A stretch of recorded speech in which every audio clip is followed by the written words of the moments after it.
Does intro music get any better than Duel of the Fates? I don't think so. What's up, guys? I'm at EA Play, and I'm going to be showing off two brand new heroes to Star Wars Battlefront 2, Darth Maul and Rey. In addition to that, I'm going to be going over what changes have been made to heroes since Star Wars Battlefront 2015.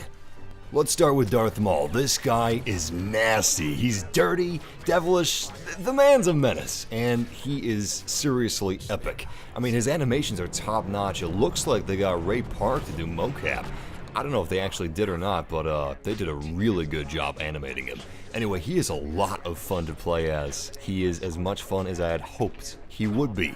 So starting off with his abilities, he's got something called Furious Throw, which is just, it's fantastic. And you'll probably notice that instead of horizontal, it's vertical. That's because it's meant to be more aggressive and more skill-based. You'll also notice I stopped just short of my opponent because I underestimated the distance. Now, if I had been using a different star card, like the ranged throw star card for example, I could have gotten him. Now, the stat benefit on any given star card is dependent on the rarity, which you can see by the color. The rarer the star card, the better the stat. Being able to pick and choose how you customize your hero according to your own strengths through how you play the hero is something that I'm actually really interested in for Star Wars Battlefront because I think I'm going to have a lot of fun speccing heroes out for how I like to play. That's one of the big changes they've made since Battlefront. And if Furious Throw doesn't work, you can always try spinning. That's a good trick. Spin attack is actually very unique. So Darth Maul is an extremely agile Sith. He moves around a whole lot and he's pretty quick. So that's actually reflected in the game. Spin attack is something you can use consecutively. You can use spin attack 3 times in a row in rapid succession, and it can actually move you across the battlefield quite quickly. This is an ability you'll want to use to keep your enemy on their toes. Make the battlefield your playground. Just zip around to their blind spot. They're not going to be able to keep up with their blasters. And even if your opponent has a lightsaber, this makes you highly unpredictable, and you can move pretty darn quickly. He also chokes and throws like a pimp! And it's another attack that's good at keeping your opponents at bay, and where you want them to be. But Rey is not one to be outdone by Maul. In fact, she has the coolest ability of any hero in Star Wars Battlefront, period. And it is awesome. She has some basic abilities like the one you just saw. Like, it's kind of like Han Solo's shoulder rush, charge, whatever. She just charges forward with her saber and deals some basic damage. And it's not that fast, it's actually a little slow, so you want to make sure to use it correctly because a soldier can actually pretty easily outrun you. But it does stab through shields, which is nice. Anyway, her ability, the interesting one, it's a Jedi mind trick. And the way it works against droids is that it turns their head around. Look at that. He's got his head screwed on backwards. Fantastic. Anyway, what's so clever about it is the fact that it actually reverses their control scheme and randomizes it. So let's say you're on a keyboard, right, and you press W to go forward, well, you're actually going to walk backwards. And you press S to go backwards, you're going to be walking forwards, and vice versa with strafing left and right. So sometimes the best strategy to continue attacking her is just to stand still. Anyway, I absolutely love that. I would love to see more clever gameplay opportunities like that in Star Wars Battlefront. Regardless, she also has one final ability which you actually saw while I was utilizing the Jedi Mind Trick ability, which is called Insight. And basically, Rey senses her surroundings and it reveals all nearby enemies to her. But they're kind of faint. They glow a faint blue. It's a little difficult to see. It'll probably be patched at some point. That's why I'm not going to specifics of like, this attack does 49.6 amount of damage, because that stuff is probably going to be changed. As it should be. The developers of this game are really focused on making this the best Battlefront that it can be, and they are working on that every single day. So, things like balancing will change, as it should. Anyway, onto the broad strokes of heroes. Instead of picking up hero tokens to become a hero, you instead earn battle points towards purchasing a hero.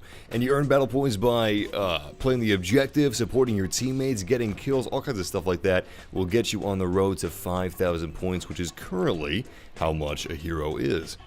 Additionally, when you use certain abilities, there's this yellow circle that you've probably seen throughout this video pop up, and that tells you your AoE area, which is pretty neat.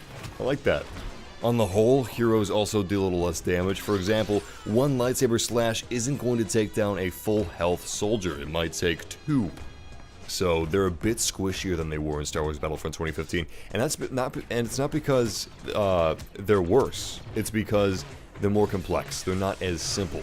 Instead of just being a big basic boss with a bunch of health that deals a bunch of damage, which a soldier or 2 soldiers couldn't take down by themselves because you'd have to be a pretty bad hero for that to happen.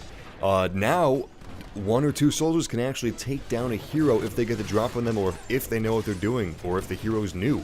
Because heroes are not all powerful anymore. You have to raise your skill barrier a little bit to get good with the heroes, so to speak.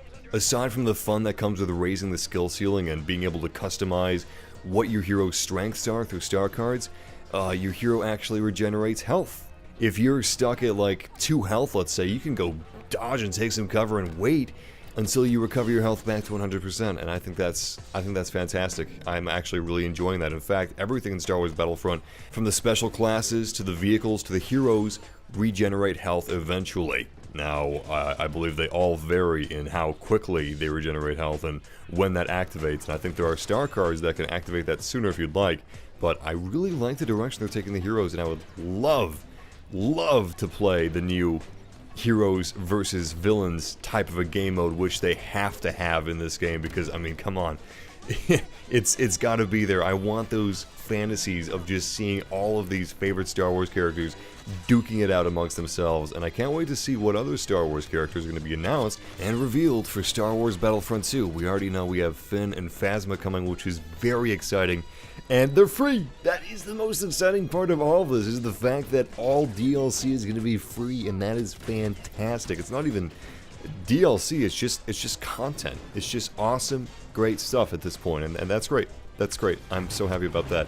No more segmenting the player base. But yeah, I hope you guys enjoyed this video. I have a lot more Star Wars Battlefront 2 videos for you to check out, so check the links at the end of this video, or in the description, or in my playlist, and yeah, leave a like if you enjoyed, or subscribe for more videos like this, and our Star Wars Battlefront 2 live streams. I'm looking forward to doing a lot of cool things with you guys, and playing in some squads with you guys, my subscribers, my lovelies. Anyway, I'd like to give a big shout out and thank you to EA for inviting me to EA Play to capture this footage of Star Wars Battlefront 2, and a big shout out to my good friends Robbie and Ryan of Star Wars HQ for letting me use their Darth Maul footage. It was a bitch trying to get Darth Maul, I'm not gonna lie. Everybody wanted him, everybody wanted a piece of him. I mean, he's one of the favorite characters, you know? He's like the Boba Fett of the Sith. Regardless, thanks guys, I appreciate you, and yeah, until next time, may the Force be with you, always.